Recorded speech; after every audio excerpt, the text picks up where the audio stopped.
Olá pessoal, aqui é a professora Alessandra e nessa videoaula vou mostrar a codificação do projeto Hello World em orientação a objeto. Vamos lá?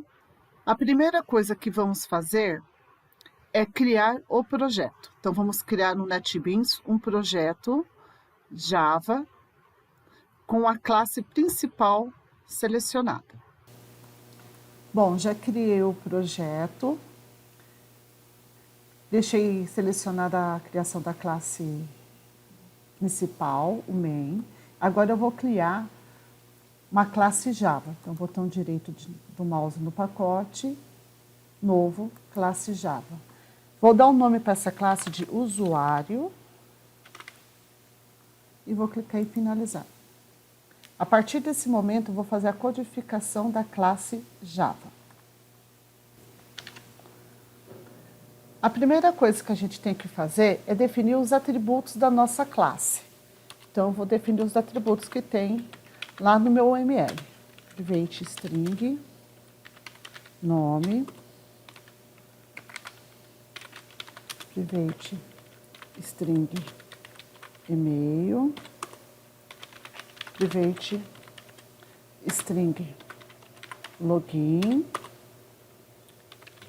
private string senha. Pronto, a primeira etapa da codificação da classe usuário foi feita, que é a declaração dos atributos. Agora, a gente vai trabalhar com os construtores, tá? Então, deixa eu colocar um comentário aqui para deixar meu código mais funcional. E eu vou trabalhar os construtores. A primeira coisa que a gente tem que fazer com os construtores é inicializar os atributos zerados. Então, os atributos que eu declarei, eu tenho que inicializar eles zerados, tá? O construtor, ele tem o mesmo nome da classe. Inicializa os atributos zerados. Vamos lá. Então, o construtor tem o mesmo nome da classe. Então, é public, nome da classe, usuário, tá? Só que ele é precedido de parênteses, tá? Porque ele é um método. Então, o que nós temos que fazer? Eu tenho que zerar meus atributos. Então, eu vou falar dis, que são os atributos da minha classe. E se é um método, se é um atributo do tipo string, eu vou zerar com abre aspas e fecha aspas, tá? Então, eu vou colocar. Então, nesse momento, eu zerei os meus atributos definidos. Não se preocupe que está dando esse pontilhado vermelho, como se apresentasse erro. Por quê? A gente precisa zerar os atributos e passar esses atributos por parâmetro. Na hora que eu passo esses atributos por parâmetro, ele tira o erro, tá? Aqui, segue-se a sequência que eu coloquei. Se eu tivesse definido aqui private int, por exemplo, se aqui fosse int num, por exemplo, tá? Quando eu fosse zerar aqui, eu ia colocar 0, porque eu estou declarando um atributo do tipo int. Se aqui tivesse boolean, tá? No terceiro, eu zeraria meu atributo, eu zeraria meu atributo com false, tá? Se ele fosse double ou float, tá? Float, por exemplo.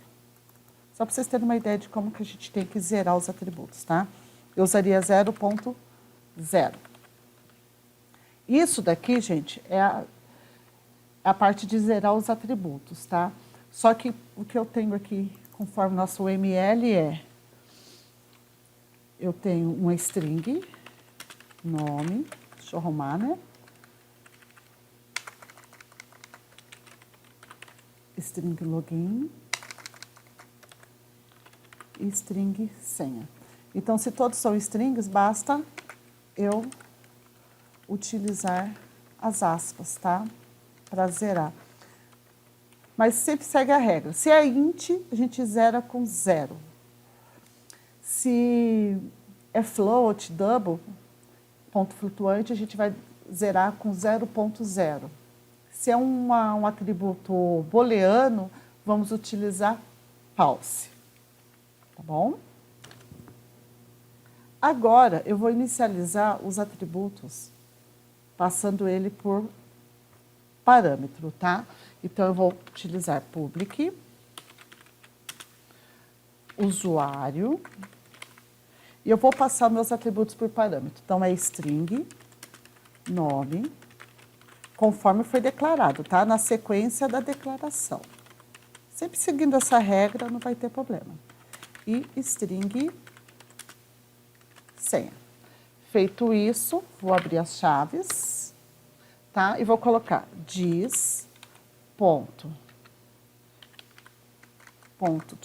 nome é igual a nome. Diz.email, opa, escrevi errado, e-mail já, e-mail. Diz.login igual a login.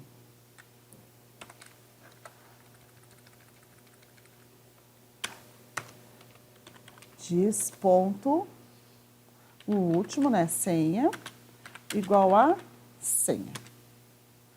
Nesse momento, eu terminei a etapa de construtores, quando eu passei eles por parâmetro. Então, a etapa de construtor é o seguinte, a gente vai zerar os atributos da minha classe e depois eu vou passar esses atributos por parâmetro. Então, na sequência que eu defini aqui os atributos, eu zero eles e passo eles por parâmetro.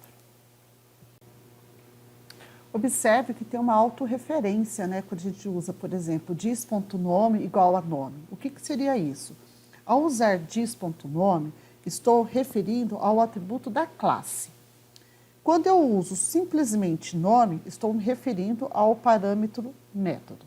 Agora, a gente vai criar os getters e os setters. Eu vou implementar agora os getters e os setters. Para isso, eu vou utilizar as teclas de atalho Alt Insert para o NetBeans fazer isso automaticamente. Então, vou dar Alt Insert, vou escolher a opção Getters e Setters, tá? Então, aqui eu tenho a minha classe usuário e eu tenho os meus campos que eu quero gerar os getters e os setters. Tá? Seleciono todos, peço para encapsular os campos e gero. Pronto.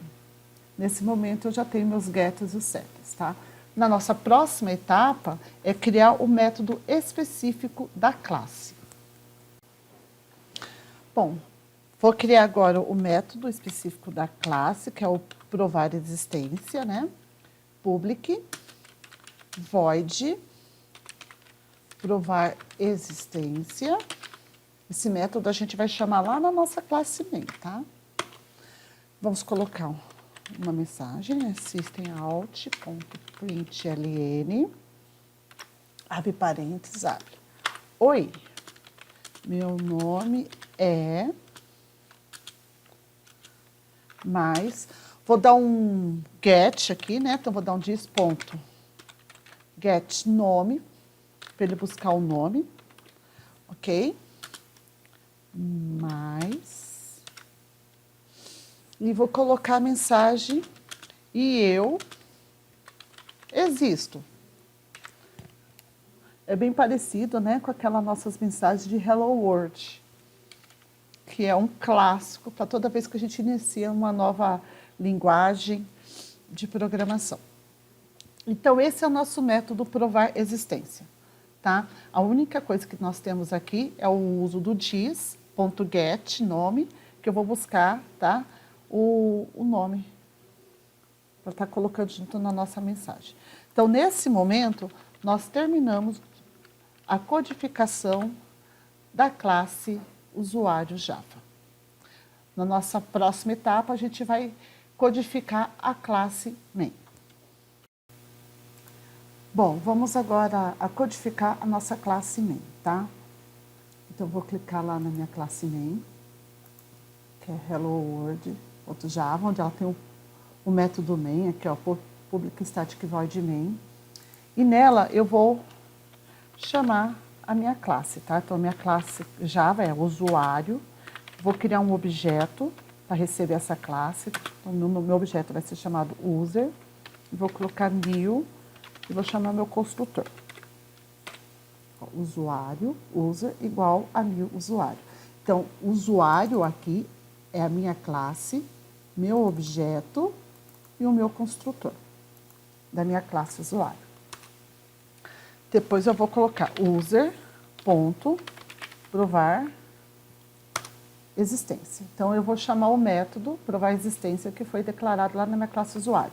Nesse momento, eu posso também já aproveitar e passar por parâmetro alguns dados. Os dados, tá, dos atributos que eu defini lá na minha classe Java. Então, por exemplo, meu primeiro atributo que eu coloquei foi Alessandra. Desculpa, meu primeiro atributo foi nome. Então, eu vou colocar aqui Alessandra, que eu estou passando os dados. O segundo atributo é o e-mail. Então, .silva@etec.st.gov.br. Ok. Nosso terceiro atributo declarado foi o login. Então, meu login chama-se Maga. E por último, a minha senha. Então, vou colocar uma senha aqui, fictícia, 1, 2, 3, 4, 5, 6. Tá. Então, o que eu fiz aqui? Eu instanciei a minha classe usuário, tá? Atribuí o objeto user para receber o meu construtor dessa minha classe e passei por parâmetro valores que são referentes aos meus atributos criados aqui na minha classe usuário, tá? Chamei o método existência. Então, o meu objeto user receberá o método existência. Então, quando eu executar a classe, o que ele tem que fazer? Ele vai executar o quê? Ele vai executar o meu método provar existência. Então, ele vai ter que escrever a mensagem. Oi, meu nome é, vai dar um dis.getNome para buscar o nome que eu passei aqui por parâmetro e terminar a mensagem. Então, vamos executar. Pronto, olha aqui embaixo. Oi, meu nome é Alessandra e eu existo. Então, essa daqui foi uma codificação básica, tá? Só para vocês terem uma noção de como que é codificar na linguagem Java e trabalhar com classes, tá? Nesse caso, nós trabalhamos com apenas uma classe. Mas nas nossas próximas atividades, a gente vai estar trabalhando com várias classes. Ok? Até a nossa próxima aula.